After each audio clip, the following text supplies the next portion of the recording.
रहेगा तो ही तो हम समस्या का समाधान कर पाएंगे। तो अगर हम लोग शॉर्ट में जाने, कल हम क्या बताए थे, संज्ञान का मतलब क्या है? कल हम शॉर्ट में बताए थे ना, एक समझना। शब्द में, समझ। संज्ञान का मतलब समझ, ठीक है। तो संज्ञान का मतलब हम लोग समझ कह सकते हैं। संज्ञान का मतलब किसी चीज को जानना, उस पर चिंतन करना, तर्क करना, विचार करना, संकेत करना, वर्गीकृत करना, योजना बनाना, विवेचना करना, ये सब हम लोग का संज्ञान है। ये सब का सब हम लोग का संज्ञान है। कल्पना करना, जो भी हम लोग मेंटल एक्टिविटी कर रहे हैं वो सब हम लोग का संज्ञान है। ये सब हम लोग कहाँ कर रहे हैं? माइंड में ही ना कर रहे हैं। किसी चीज को जान रहे हैं, माइंड के थ्रू ही जान रहे हैं। ध्यान देना, याद करना, संकेत करना, वर्गीकृत करना, योजना बनाना, ये सब हम लोग का मस्तिष्क में ये सारा कार्य हो रहा है। ये सब का सब हम लोग का संज्ञान कहला रहा है, ठीक है। ये सब हम लोग का किसी वस्तु के प्रति हम लोग अपनी समझ का निर्माण कर रहे हैं। ये था हम लोग का संज्ञान। अब संज्ञानात्मक विकास क्या होता है? इस संज्ञान के माध्यम से हम अपने भविष्य में आने वाली, अपने भविष्य में क्या करता है, अगर हमें भविष्य में किसी प्रकार की कोई समस्या है, ठीक है, तो हम क्या करते हैं, अपने पूर्व ज्ञान के अनुभव से उस समस्या का समाधान कर रहे हैं। वही हम लोग का संज्ञानात्मक विकास कहलाता है। क्या कहलाएगा? संज्ञानात्मक विकास। तो अगर हम लोग बोले कि संवेदी सूचनाओं को ग्रहण करके उसके ऊपर चिंतन करना है, हम लोग अपने आसपास के वातावरण से कुछ सूचनाओं को क्या किए, पहले ग्रहण किए, और ग्रहण करने के बाद उसको क्या किया, हम लोग उस पर चिंतन किए, ठीक है। जैसे कि मान लीजिए अभी आप लोग को एक एग्जाम्पल बताएं कि जो सांप जो है पक्षी को मुंह में दबोचे हुए है, तो पहले हम लोगों ने संवेदीय सूचनाओं के माध्यम से, कान के माध्यम से साउंड आया कि बाहर में कुछ शोरगुल हो रहा है, ठीक है। इसके बाद हम लोगों ने उस पर चिंतन किया कि अच्छा ऐसी ऐसी परिस्थिति है, इस वजह से पक्षियां इतना जोर से चिल्ला रही हैं। फिर उसको क्रमिक रूप से इस लायक बना देना होता है कि जिसका प्रयोग बालक विभिन्न परिस्थितियों में करके तरह तरह की समस्याओं का बालक क्या करते हैं, समाधान करते हैं। सबसे पहले हम लोगों ने संवेदीय सूचनाओं के माध्यम से उसको ग्रहण किया, उस पर चिंतन किया, उस पर विचार विमर्श किया। अब उसको हम लोग इस लायक बना देते हैं कि आगे आने वाली परिस्थिति में, तरह तरह की परिस्थितियों में हम लोग क्या करते हैं, समस्या के समाधान में उस चीज का, उस परिस्थिति का, या फिर उस समझ का हम लोग क्या करते हैं, प्रयोग करते हैं। यही हम लोग का क्या कहलाता है, संज्ञानात्मक विकास कहलाता है। यानी कि संज्ञान के माध्यम से ही, केवल एक छोटी सी समझ के माध्यम से ही हम क्या कर रहे हैं, समस्याओं का समाधान कर रहे हैं, अपने लाइफ में विकास के पथ पर आगे की तरफ बढ़ रहे हैं, उसी चीज के माध्यम से, उसी की हेल्प के द्वारा। तो वो हम लोग का क्या कहलाता है, संज्ञानात्मक विकास कहलाता है, ठीक है। तो संज्ञान और संज्ञानात्मक विकास समझ में आया या नहीं आया, पहले ये बताइए। जी मैम। एक बार फिर बताएं। पूजा जी, गायत्री जी, आप लोग भी कुछ बोलिए। आया मैम। संज्ञान का मतलब होता है समझ, किसी भी वस्तु के प्रति मात्र हम लोग का समझ का निर्माण। और संज्ञानात्मक विकास का मतलब हो गया उसी समझ के आधार पर हम लोग विभिन्न परिस्थितियों में तरह तरह की समस्याओं का समाधान कर सके, ठीक है। उस समझ के द्वारा, उस समझ का प्रयोग करके हम लोग क्या करते हैं, अपनी समस्याओं का समाधान कर सकते हैं। वो हम लोग का क्या कहलाएगा, संज्ञानात्मक विकास कहलाएगा, ठीक है। इसको हम लोग क्या कहेंगे, तो संज्ञान में वृद्धि जो होता है हम लोग का, हर एक इंसान, शैशवावस्था के बालक का संज्ञान अलग होगा, पूर्व बाल्यावस्था के बालक का संज्ञान अलग होगा, उत्तर बाल्यावस्था के बालक का संज्ञान अलग होगा। तो संज्ञान में वृद्धि क्या कैसे होती है, जब जैसे जैसे बालक में परिपक्वता आती है, ठीक है, जैसे जैसे बालक में मेच्योरिटी आती है, अनुभव के साथ बालक में धीरे धीरे क्या होता है, उसके संज्ञान का विकास धीरे धीरे होते जाता है। फिर अब जैसे कि मान लीजिए शैशवावस्था का बालक है, चाहे पूर्व बाल्यावस्था का बालक है, उसको पतले मुंह वाले ग्लास और चौड़े मुंह वाले ग्लास में अगर दूध दिया जाए तो उसका संज्ञान अभी उतना ज्यादा विकसित नहीं है। वो बोलेगा कि नहीं, उसको ज्यादा दूध दिया गया है, हमको कम दूध दिया गया है। लेकिन बालक जैसे जैसे क्या होगा, विकास के पथ पर आगे बढ़ेगा, उसका उम्र बढ़ेगा, उसमें अनुभव होगा, उसमें परिपक्वता आएगी, तब बालक उस चीज को भी, उस चीज के प्रति भी बालक का संज्ञान जो है विकसित हो जाएगा कि दोनों समान दूध है। पतले मुंह होने के कारण यह ज्यादा दिख रहा है और चौड़ा मुंह होने के कारण यह कम दिख रहा है, ठीक है। उम्र के साथ साथ यह उनको पता चल जाएगा। क्लियर हुआ इतना? जी मैम। चलिए, तो आगे हम लोग इसमें देखेंगे, आगे हम लोग इसमें और क्या जानेंगे कि प्याजे जी और वाइगोस्की साहब ने बच्चों के समझ के बारे में कैसे अपने सिद्धांत दिए हैं। दोनों ही पियाजे जी के ही शिष्य वाइगोस्की जी थे। तो पियाजे जी और वाइगोस्की जी, इन दोनों के विषय में, इन दोनों की थ्योरी के विषय में हम लोग पढ़ेंगे कि इन दोनों ने बच्चों के विषय में अपने अपने क्या राय और क्या विचार दिए हैं। और हम लोग यह भी देखेंगे कि उनका संज्ञान कैसे साधारण से जटिल की ओर होता है। ठीक है, एक छोटा बच्चा जो है, छोटे बच्चे का संज्ञान पहले क्या होता है, साधारण होता है। इसके बाद धीरे धीरे जैसे उनमें अनुभव होती है, परिपक्वता आता है, तो बालकों का संज्ञान जटिलता की तरफ होता है। ठीक है, तो संज्ञान भी किस रूप में आगे बढ़ रहा है, साधारण से जटिल के क्रम में आगे की तरफ बढ़ता है। और उम्र बढ़ने के साथ ही उनकी चिंतन क्षमता उच्च कोटि की होती जाती है। ठीक है, यहाँ पे पियाजे जी एक बात कहे हैं, देखिए पियाजे जी का कहना है, ये याद रखिए। पियाजे जी क्या बोलते हैं कि बच्चे और हम बड़े, हम दोनों के संज्ञान में बहुत अंतर है। छोटे बच्चों का संज्ञान उनके एज के अनुसार होगा, हम बड़े हो चुके हैं, हमारा संज्ञान हमारे एज के अनुसार होगा। इसका मतलब ये नहीं कि हम बच्चों को बड़ों की तुलना क्या समझेंगे, निम्न कोटि का समझेंगे या फिर तुच्छ समझेंगे। ठीक है, बड़ों के ज्ञान की तुलना हम बच्चों के ज्ञान को कभी भी निम्न कोटि या तुच्छ कोटि का नहीं समझेंगे। हमारा ज्ञान हमारे उम्र के अनुसार है और बच्चों का ज्ञान बच्चों के उम्र के अनुसार है। तो इसका मतलब ये नहीं कि बच्चे हम बड़ों से क्या है, निम्न कोटि या तुच्छ कोटि के हैं। बच्चों की समझ भले ही धीरे धीरे उम्र के साथ बढ़ती होती है, परंतु वह वयस्कों की तुलना में या वयस्कों से निम्न दर्जे के कभी भी नहीं होते हैं। उनका उम्र के अनुसार उनका जो संज्ञान है, वह उनका संज्ञान जो है उम्र के अनुसार बिल्कुल परफेक्ट है, बिल्कुल सही है। अगर हम बड़ों से कंपेयर करेंगे तो उनको कभी भी निम्न कोटि का नहीं समझेंगे, वो बड़ों के समान ही कहलाएंगे। ठीक है, एज के अनुसार। और उस तो निम्न दर्जे का हम लोग क्या करेंगे, कभी भी नहीं समझेंगे। ये सारी बातें जो है पियाजे जी क्या कहा हुआ है, पियाजे जी कहते हैं कि बड़ों के उम्र के अनुसार बड़ों का संज्ञान विकसित होता है, छोटों के उम्र के अनुसार छोटों का संज्ञान विकसित होता है। तो इसका मतलब ये नहीं है कि बड़ों के कंपेयरिंग में छोटों के संज्ञान को हम लोग निम्न कोटि या उच्च कोटि का समझेंगे, ऐसा हम लोग कतई नहीं समझेंगे। सीटेट में यहाँ से भी प्रश्न आता है, इस बात को आप लोग ध्यान रखिएगा। ठीक है, चलिए अब ये संज्ञान को हम लोग कल जो आप लोगों को कॉन्सेप्चुअल डेवलपमेंट बताए थे, वही चीज है। इसमें एक बार फिर से एक बार पढ़ना है। दिया हुआ है बालकों के संज्ञानात्मक विकास 3 प्रक्रियाओं के फलस्वरूप होता है, यानी कि संज्ञान विकसित होने के लिए 3 प्रक्रिया बहुत ही जरूरी है। कल कौन कौन सी 3 प्रक्रिया बताए थे, कॉन्सेप्चुअल डेवलपमेंट कल समझाए थे ना। तो कॉन्सेप्चुअल डेवलपमेंट में 3 प्रक्रियाओं से होकर हमारे संज्ञान का निर्माण होता है, ये बताए थे। यस पहला मैम। था, पहला क्या था, पहला संवेदीकरण, संवेदीकरण, दूसरा प्रत्ययीकरण, हाँ, तीसरा प्रत्यक्षीकरण। प्रत्यक्षीकरण। संवेदीकरण, प्रत्यक्षीकरण और प्रत्ययीकरण, ये 3 प्रोसेस से होकर ही हमारे संज्ञान का निर्माण होता है। तो संवेदीकरण को हम लोग क्या कहेंगे, इंग्लिश में उसको हम लोग कहते हैं सेंसिटाइजेशन कहेंगे इंग्लिश में संवेदीकरण को। प्रत्यक्षीकरण को कहते हैं एक्चुअलाइजेशन एंड प्रत्ययीकरण को कहते हैं कॉन्सेप्चुअलाइजेशन। ये 3 नाम होते हैं, संवेदीकरण, प्रत्यक्षीकरण और प्रत्ययीकरण। इन 3 प्रोसेस से होकर ही बालक में किसी भी वस्तु के प्रति संज्ञान का निर्माण होता है, यानी कि उसका कॉन्सेप्ट जो है उसके माइंड में बनता है। इस चीज को हम आप लोग को कल समझाए थे, तो एक बार फिर समझाना होगा। संवेदीकरण में क्या होता है बताइए तो गायत्री जी। संवेदीकरण में हम कल आप लोग को समझाए थे ना, संवेदीकरण में क्या होता है। संवेदीकरण का मतलब ही होता है हम लोग का सेंसरी ऑर्गन, यानी कि सेंस ऑर्गन के थ्रू, ज्ञानेंद्रियों के थ्रू अपने वातावरण से सारे चीजों को क्या करना, एकत्रित करना। आंख, नाक, कान, जीभ, त्वचा। ठीक है, हम अपने कमरे में सोए हुए हैं, कहीं बाहर से बहुत अच्छा स्मेल आ रहा है। ठीक है, स्मेल से हमें क्या पता चल रहा है कि अरे ये तो नॉनवेज का स्मेल आ रहा है, चिकन बन रहा है कहीं। तो ये क्या है, हमारा संवेदीकरण है ना। संवेदीकरण के माध्यम से ही ना हम लोगों ने अपने वातावरण से ये इन्फॉर्मेशन कलेक्ट किया कि चिकन का स्मेल आ रहा है।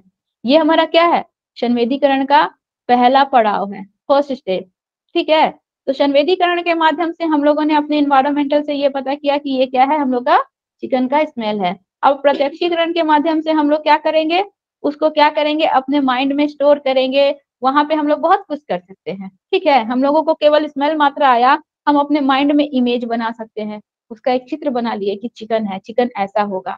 ठीक है, या फिर उसको हम अपने माइंड में और जो कुछ भी हम लोग की विचारधाराएं हैं उससे हम लोग वेज और नॉन वेज उसको डिवाइड करेंगे, उसको वर्गीकृत करेंगे, उस पर चिंतन करेंगे। ठीक है, कैसा टेस्टी बना है नहीं बना है उसके प्रति फील करेंगे। ये सब का सब हम लोग का संवेदीकरण के ये प्रत्यक्षीकरण के अंतर्गत आ जाएगा। ठीक है, तो संवेदीकरण में हम लोगों ने क्या देखा, अपने वातावरण से अपने सेंस ऑर्गन के थ्रू हम लोग केवल इंफॉर्मेशन कलेक्ट करते हैं। इंफॉर्मेशन कलेक्ट करके हम लोग कहाँ भेजते हैं, माइंड में। माइंड में प्रत्यक्षीकरण क्या करता है, उस पर चिंतन करता है। ठीक है, उस पर कुछ शोध करता है, उस पर चिंतन करता है। इसके बाद उसको वर्गीकृत करने का कार्य करता है, उसपे हम लोग इमेज भी बनाते हैं, उस पर कल्पना भी करते हैं। ठीक है, ये सारी प्रक्रियाएं प्रत्यक्षीकरण के माध्यम से होती है। और प्रत्ययीकरण में क्या कर होता है, अंत में हम लोग इस निष्कर्ष पर पहुंचते हैं कि यह क्या है, चिकन है, पड़ोस के घर से पड़ोस के घर में बन रहा है, यह खाने में ऐसा होता है। उसके प्रति जो भी अवधारणा है, जो कुछ भी हमारा ज्ञान है, वह लास्ट में हमारा क्या हो जाता है, वो कॉन्सेप्ट पूरी तरह से क्लियर हो जाता है। जैसे कि मान लीजिए प्रत्ययीकरण के द्वारा बच्चों में संवेदीकरण और प्रत्यक्षीकरण के फलस्वरूप पदार्थों में अंतर करने की क्षमता आ जाती है। संवेदीकरण के माध्यम से सूचना ग्रहण किया, प्रत्यक्षीकरण के माध्यम से उस पर चिंतन किया, विचार किया, कल्पना किया, उस पर इमेज बनाया। अब इन दोनों के बीच क्या होता है, पदार्थों के बीच अंतर करने की क्षमता, उदाहरण देने की क्षमता, अवधारणा बनाने की क्षमता, समानीकरण करने की क्षमता कि अच्छा चिकन है और मटन है, ये दोनों का टेस्ट तो लगभग एक जैसा ही लगता है। ठीक है, इस प्रकार समानीकरण करने की क्षमता हो जाती है। तो ये सारी क्षमताएं जो है हम लोग का किसके अंदर आ जाएगी, कॉन्सेप्चुअलाइजेशन यानी कि प्रत्ययीकरण के अंतर्गत आ जाए। ठीक है, तो क्या होता है कि बच्चा अनुभव करता है और उन अनुभवों का अर्थ निकालता है। पहले बच्चा क्या है, महसूस किया, उसके ऊपर चिंतन किया, वर्गीकरण किया, इसके बाद बच्चा क्या करता है, अनुभव करता है, उसको उस चीज का अनुभव हो गया, ज्ञान हो गया। अब क्या करता है बच्चा, उस अनुभव को क्या करता है, अपने नए ज्ञान के साथ जोड़ता है। ठीक है, हम लोगों को किसी चीज का अनुभव हो जाता है, मान लीजिए कि छोटे बच्चा जब गर्म तवे पे हाथ रखा तब उसको उसका अनुभव हो गया कि ये गर्म है, हम हाथ रखेंगे तो दोबारा जल जाएंगे। तो वो अनुभव हो गया ना बालक को। अब दोबारा कभी भी वो हरकत नहीं करेगा, या दोबारा कभी भी बालक उस वस्तु पर हाथ, गर्म वस्तु पर हाथ नहीं रखेगा। तो उस अनुभव का प्रयोग वो अपने आने वाली परिस्थिति में कर रहा है। प्रत्ययीकरण में भी यही होता है, बालक को क्या हो गया, उस चीज का अनुभव हो गया, अब क्या करेगा, उसका प्रयोग वो अपने आने वाली परिस्थिति में करेगा, अपनी समस्या के समाधान में करेगा। ठीक है, या फिर वातावरण के साथ किस प्रकार सामंजस्य करना है, सामंजस्य बैठाना है, कोऑर्डिनेशन करना है, कोऑर्डिनेशन में क्या करेगा, उसका वह अपने अनुभव का क्या करेगा, प्रयोग करेगा। ठीक है, तो क्या होता है, समझ और क्या होता है, बालक जैसे जैसे बालक की उम्र बढ़ेगी उसकी अवधारणा जो है, उसकी समझ का निर्माण जो है वैसे वैसे और अधिक स्पष्ट हो जाएगा। इसी प्रक्रिया को हम लोग क्या कहेंगे, प्रत्ययीकरण का नाम देते हैं। ये था हम लोग का संवेदीकरण, प्रत्ययीकरण और प्रत्यक्षीकरण, ये तीन हम लोग का कंप्लीट हो गया। यहाँ तक आप लोग को कोई दिक्कत है, दिक्कत होगा तो बोलिएगा। यहाँ तक कोई दिक्कत है, इन्हीं को भी, गायत्री जी, निशांत जी, पूजा जी तो लेफ्ट हो नो गए, मैम। नहीं है ना। चलिए अब हम लोग प्याजे जी के विषय में थोड़ा बहुत इन्फॉर्मेशन जान लेते हैं कि प्याजे जी कौन थे, कहाँ के रहने वाले थे। ठीक है, प्याजे जी के विषय में थोड़ा बहुत इन्फॉर्मेशन हम लोग को जानना है। इससे क्वेश्चन नहीं आएगा कि कहाँ के रहने वाले थे, क्या पढ़े थे, कहाँ नहीं, क्या नहीं पढ़े थे। मेन तो इनकी थ्योरी है, थ्योरी को जानना है हम लोग को। केवल हम लोग जस्ट इन्फॉर्मेशन मात्र केवल प्याजे जी के विषय में जान रहे हैं। तो देखिए, प्याजे जी का नाम था, अगर पूरा नाम लिया जाए तो जीन प्याजे। इनको संज्ञानात्मक विकास के क्षेत्र में कार्य करने वाले तत्कालीन मनोवैज्ञानिकों में सबसे प्रभावशाली मनोवैज्ञानिक माना गया है। किसमें, संज्ञानात्मक विकास यानी कि संज्ञान के क्षेत्र में कार्य करने वाले जितने भी मनोवैज्ञानिक है, ये प्रेजेंट डे में कार्य करने वाले मनोवैज्ञानिकों में सबसे पॉपुलर मनोवैज्ञानिक माने जाते हैं।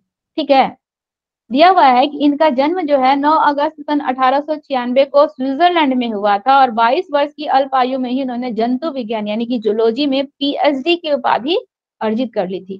ठीक है, और जंतु विज्ञान के क्षेत्र में अनेक अनुसंधान लेख भी प्रकाशित इन्होंने किया है। इसके पश्चात उन्होंने जीव विज्ञान प्राणी विज्ञान की प्रक्रिया के बीच संबंध खोजने का भी प्रयास प्रारंभ कर दिया।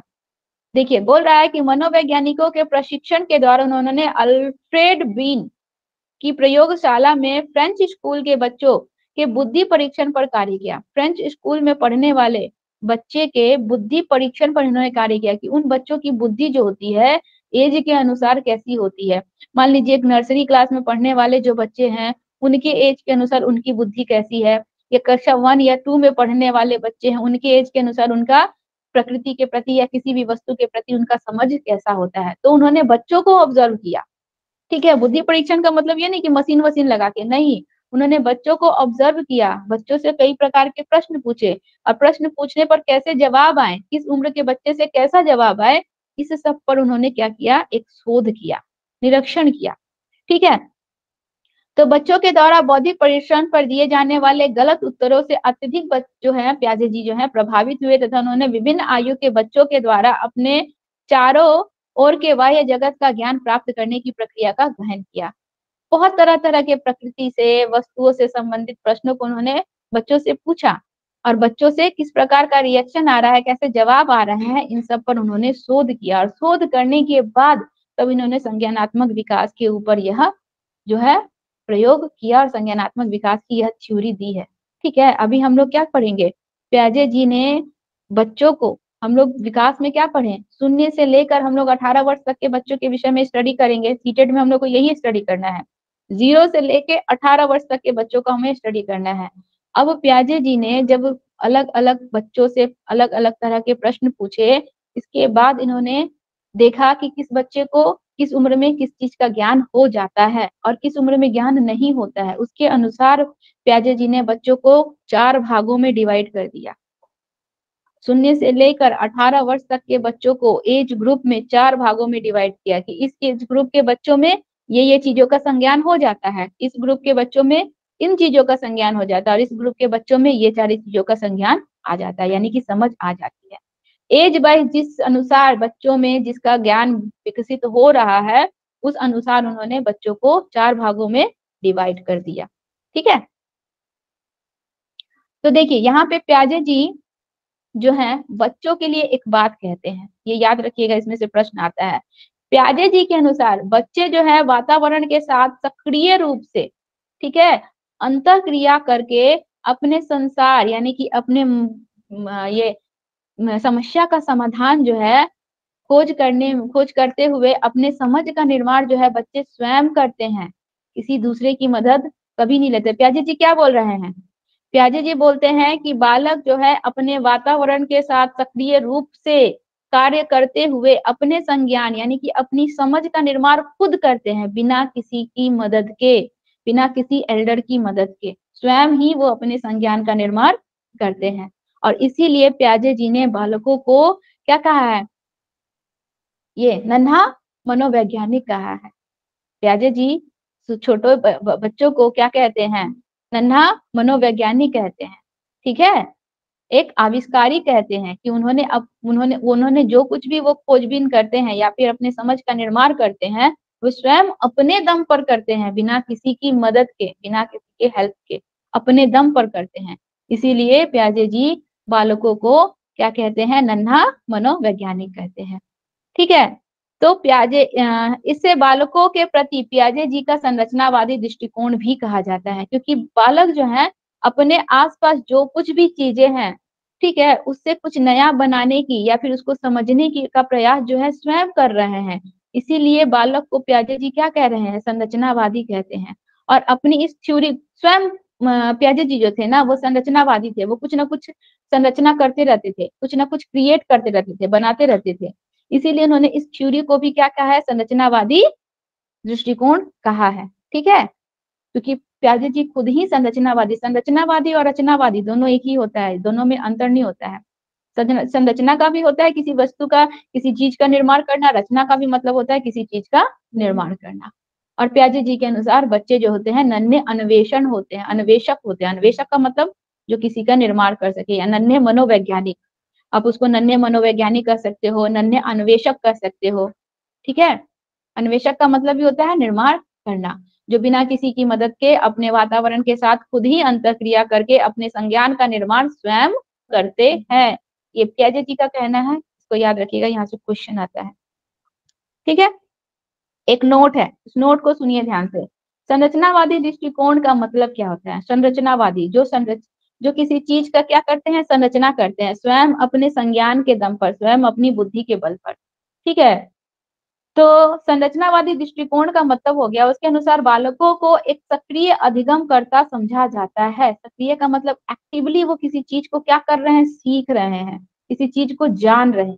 ठीक है, इस सिद्धांत के अनुसार बालक अपने चारों ओर मौजूद वातावरण के साथ सक्रिय रूप से क्या करते हैं? अंतःक्रिया करते हैं। मतलब उसके एनवायरमेंट में जो कुछ भी है एक्टिवली क्या कर रहे हैं? उसके साथ इंटरेक्ट हो रहे हैं।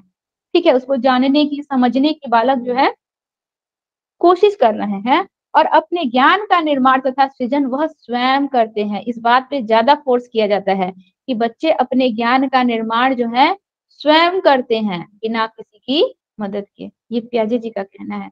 इसीलिए पियाजे जी जो है संरचनावादी कहलाते हैं, क्योंकि पियाजे जी स्वयं भी संरचना करने वाले व्यक्ति थे।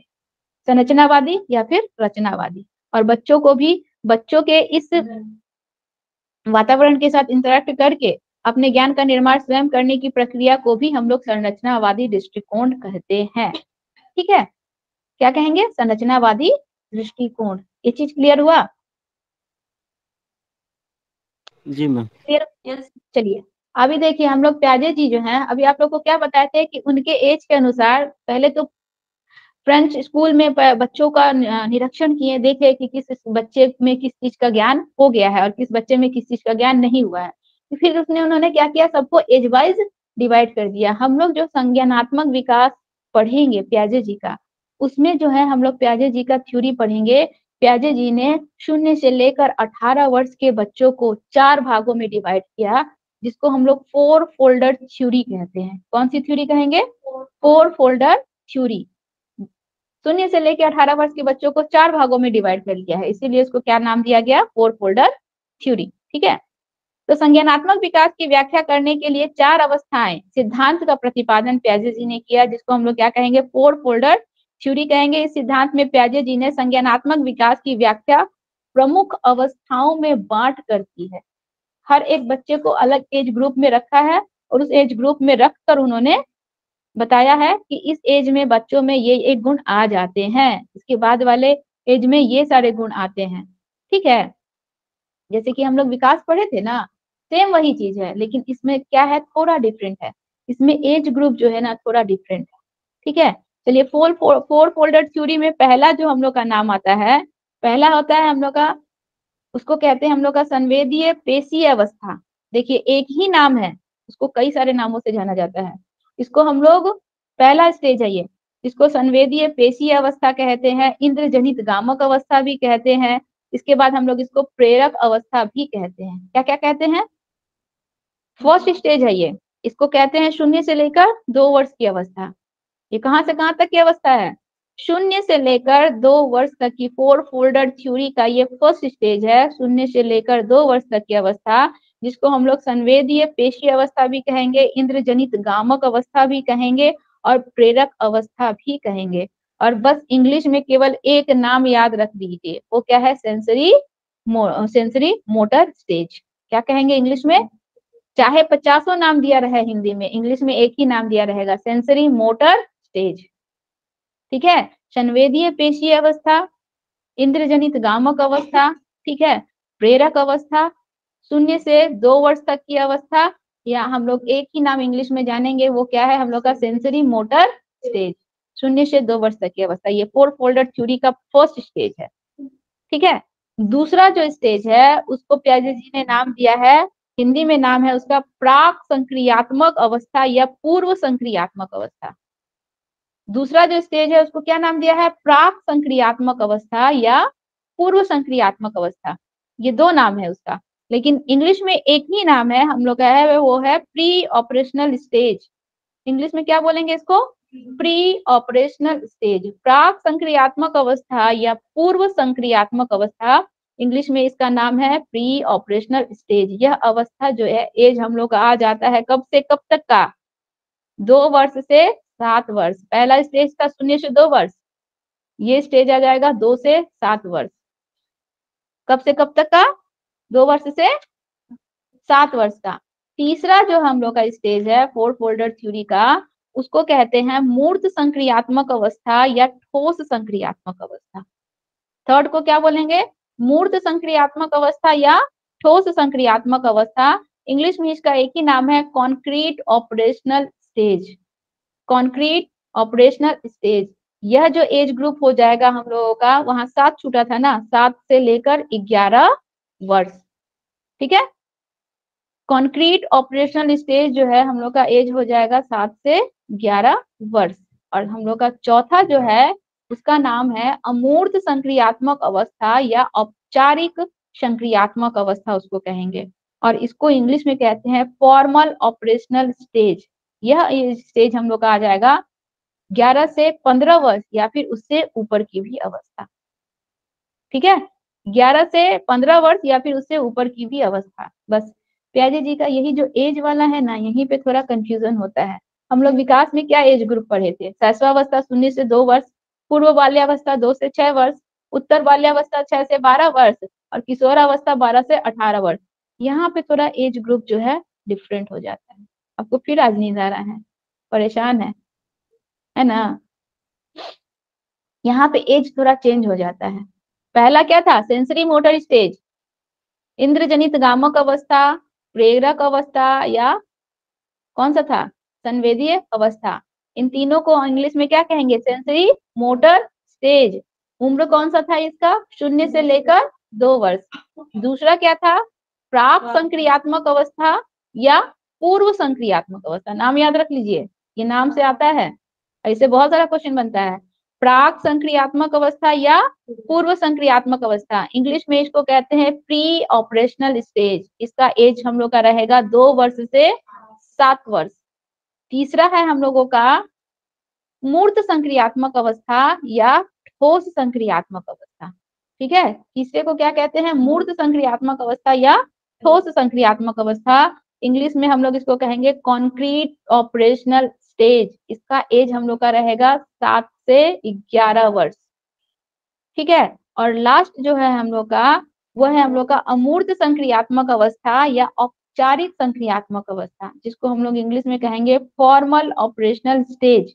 और इसका एज ग्रुप रहेगा 11 से 15 या उसके ऊपर। जरूरी नहीं है कि 11 से 15 ही दे, उसके ऊपर भी देगा, उसको भी हम लोग को टिक करना है। ये जो स्टेज होता है 11 से 15 या इसके ऊपर की अवस्था रहेगा। इन चारों अवस्थाओं को ही प्याजे जी ने क्या कहा है? फोर फोल्डर थ्योरी कहा है। प्याजे जी का ये 0 से लेकर 18 वर्ष के बच्चों का एज ग्रुप है, जिसको उन्होंने 4 भागों में बांटा है, जिसको उन्होंने फोर फोल्डर थ्योरी का नाम दिया है। नहीं, ठीक है, क्लियर हुआ? चलिए अब आप लोग हमको नाम बताइए। तो पहला स्टेज क्या था फोर फोल्डर थ्योरी में? फर्स्ट स्टेज क्या है बताइए, कौन बताएंगे? संवेदी पेशी अवस्था, संवेदीय पेशी अवस्था, इंद्रजैविक गामी, इंद्रजनित गामक अवस्था, और दूसरा था और एक और प्राक उसका या नाम है पूर्व उसको, नहीं इसी का नाम है एक और, प्रेरक अवस्था। इंग्लिश में इसको क्या कहते हैं? इंग्लिश का नाम जानना बहुत जरूरी है। इंग्लिश में क्या कहेंगे? सेंसरी स्टेज ऐसे सेंसरी। इसमें जो कुछ भी बच्चे करते हैं ना, इसका नाम सेंसरी मोटर स्टेज क्यों पड़ा है? क्योंकि 0 से 2 वर्ष का तक की अवस्था है, और बच्चे जो कुछ भी करते हैं ना, मोस्टली अपने सेंस ऑर्गन पे बच्चे डिपेंड करते हैं, इसीलिए इस स्टेज को सेंसरी मोटर स्टेज कहा गया है। ठीक है, दूसरा कौन सा स्टेज है बताइए? प्राक या पूर्व संकीर्ण प्राक अवस्था, प्राक संक्रियात्मक अवस्था या पूर्व संक्रियात्मक अवस्था। ठीक है, इंग्लिश में क्या बोलेंगे इसको? प्री प्री क्या बोलेंगे? Operation operational, pre stage operational stage. उम्र कहाँ से कहाँ तक रहेगा?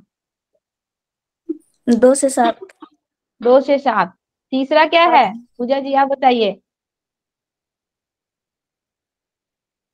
तीसरा, पूजा जी। भूल गए। मूर्त या ठोस संक्रियावस्था। मूर्त या ठोस संक्रिया नहीं, संक्रियात्मक। मूर्त या ठोस संक्रियात्मक अवस्था, इंग्लिश में क्या कहते हैं इसको? जो भी चीजें मूर्त या ठोस रूप में है, जिसको हम लोग प्रत्यक्ष अपनी आंखों से देख रहे हैं, उसी को मूर्त कहते हैं। ठीक है, जैसे कि हमको ये लैपटॉप नजर आ रहा है सामने में, ये हमारे प्रत्यक्ष है, हमारे सामने है। ये क्या है? मूर्त रूप में है, ये ठोस रूप में है, इसको हम छू सकते हैं, इसको हम देख सकते हैं।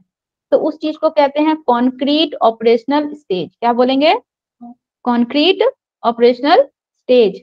उसका उम्र क्या हो जाएगा? कहाँ से कहाँ तक, निशांत जी बताइए। 7 से 11 मैम।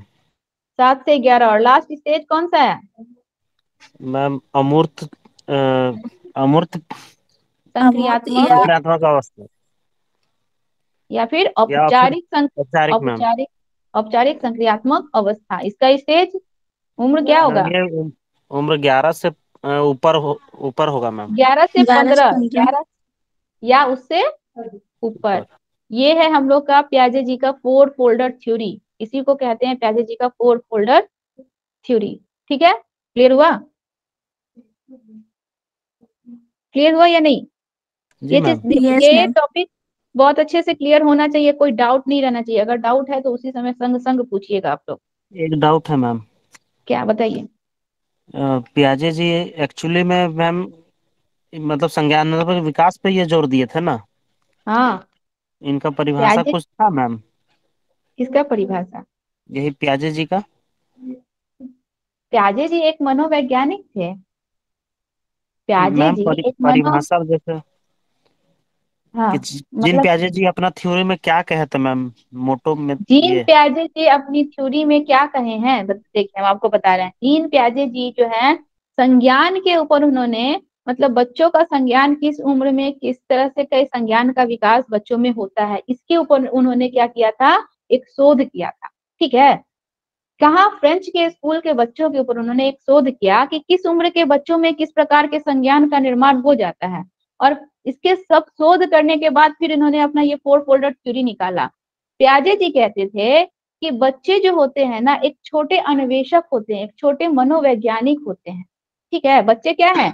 एक क्या है, एक प्रकार से वो क्या है? वैज्ञानिक है, एक खोज करता है। प्याजे जी बालकों को खोजकर्ता कहते थे। ठीक है, अन्वेषक कहते थे। क्यों कहते थे? क्योंकि उनके अनुसार बच्चे जो हैं अपने इन्वायरमेंट के साथ खुद ही इंटरेक्ट होके, खुद ही मीन्स किसी के बिना हेल्प के, खुद ही इंटरेक्ट होके बच्चे अपने इन्वायरमेंटल के साथ अपने संज्ञान, यानी कि किसी भी वस्तु इन्वायरमेंटल में जो कुछ भी देख रहे हैं, उन सब चीजों के प्रति अपनी समझ का निर्माण जो है स्वयं करते हैं। ठीक है बच्चे, इसीलिए बच्चों को वो क्या कहते हैं? नन्हे अन्वेषक कहते हैं। ठीक है, मनोवैज्ञानिक कहते हैं। ये उनकी थ्योरी है। इसी को अगर परिभाषा अगर आप जानना चाहें तो यही उनकी परिभाषा है। उन्होंने बच्चों के ऊपर ही शोध किया है कि किस उम्र के बच्चे किस प्रकार की चीजों को समझने की क्षमता रखते हैं, किस उम्र में किस चीजों को समझने की क्षमता बालकों में आ जाती है। इसी के ऊपर उन्होंने शोध किया है। ठीक है, और जी मैम। इसके अनुसार जब बच्चे, मान लीजिए शैशवावस्था में बच्चों में किसी चीज को अवलोकन करने की क्षमता नहीं है। ठीक है, मूर्त चीजों को ही देखकर वो किसी चीज को समझ सकते हैं, उनमें बहुत सारी चीजों का गुण नहीं होता है, तो उसके अनुसार ही हम बच्चों को क्या करेंगे? शिक्षा के क्षेत्र में बहुत, हम लोग जो कुछ भी स्टडी फॉलो करते हैं ना, या फिर स्टडी करवाते हैं स्कूल में, प्याजे जी के थ्योरी के अनुसार ही करवाते हैं। ठीक है, इनका शिक्षा के क्षेत्र में बहुत बड़ा योगदान है। हम लोग जान जाते हैं कि इस स्टेज में बच्चों में इस संज्ञान का निर्माण हो गया है, तो हम लोग उसी के अनुसार सिलेबस का निर्माण करते हैं। उस स्टेज के बच्चे वो चीजें ही जान सकते हैं। जिन चीजों का उनमें ज्ञान नहीं है, समझ नहीं है, उन चीजों को पढ़ाना संभव नहीं है। क्या देख रही है, क्या पढ़ रही है? किस चीज का? हाँ? ओ, चारों नाम लिख रही हैं। फोर्थ था हम लोग का फॉर्मल ऑपरेशनल स्टेज। सबका उम्र लिख लीजिएगा। ठीक है, समझ में आया? जी मैम। निशांत जी कोई डाउट है? No ma'am. चलिए, तो आज के लिए क्लास यहीं रहने देते हैं। कल हम लोग प्याजे जी का ये जो 4 फोल्डेड थ्योरी है इसको भी अच्छे से डिस्कस करेंगे। और उसको डिस्कस करने से पहले कल हम लोग 2 टॉपिक के ऊपर जानेंगे। क्या है वो एक टॉपिक है हम लोग का स्कीमा और एक टॉपिक है हम लोग का स्कीम्स। ये स्कीम्स क्या होता है और ये स्कीमा क्या होता है, ठीक है। ये चीज हम लोग कल जाने कि ये स्कीम क्या कहलाता है और ये स्कीमा क्या कहलाता है। इसको जानना बहुत जरूरी है क्योंकि इसी पे प्याजे जी का पूरा थ्योरी हम लोग का बना होगा। इसको हम लोग कल जानेंगे, ठीक है।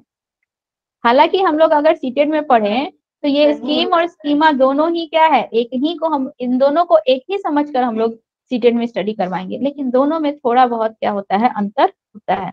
वो अंतर हम आप लोग को कल समझाएंगे और बता देंगे। इसके बाद कल हम लोग और भी बहुत कुछ जानेंगे। कल का टॉपिक हम लोग का बहुत इंपॉर्टेंट टॉपिक रहेगा। हम लोग जानेंगे कि अनुकूलन क्या होता है, अडेप्टेशन क्या होता है। प्याजे जी के अनुसार अनुकूलन क्या होता है, और अनुकूलन के अंतर्गत हम लोग ये 3 चीजें आती है। एक आता है हम लोग का अनुकूलन के अंतर्गत हम लोग की 2 चीजें आती है। एक होता है हम लोग का आत्मसातकरण और एक होता है हम लोग का समायोजन, एसिमिलेशन एंड एकोमोडेशन। ये हम लोग जानेंगे, यहाँ से क्वेश्चन आता है बार बार, ठीक है। संरक्षण, ये सब चीजें हम लोग कल जानेंगे। आज के लिए इतना ही रहने देते हैं, एक दिन में ज्यादा नहीं। प्याजे जी को थोड़ा धीरे धीरे समझिए, क्योंकि प्याजे जी को अच्छे से समझेंगे तब हम लोग वाइगोस्की जी को पढ़ेंगे। क्योंकि प्याजे जी और वाइगोस्की जी है प्याजे जी के ही शिष्य वाइगोस्की जी, लेकिन उनकी थ्योरी जो है प्याजे जी से थोड़ी अलग है। प्याजे जी जो कुछ बोलते हैं ना, वाइगोस्की जी जरूरी नहीं है कि उनके शिष्य है तो वही सब चीजों को एक्सेप्ट कर रहे हैं, नहीं। उनके अनुसार उसमें कुछ त्रुटि है, कुछ कमियां हैं, उस कमियों को लेकर वाइगोस्की जी बता रहे हैं। और उन दोनों का अंतर से क्वेश्चन प्राय आता है कि यह प्याजे जी ने ऐसा कहा है, वाइगोस्की जी ने ऐसा कहा है, ये किसका थ्योरी है, ये किसका कथन है, इस तरह से आता है। तो पहले प्याजे जी को अच्छे से क्लियर हो जाने दीजिए, इसके बाद वाइगोस्की जी पर जाएंगे हम लोग।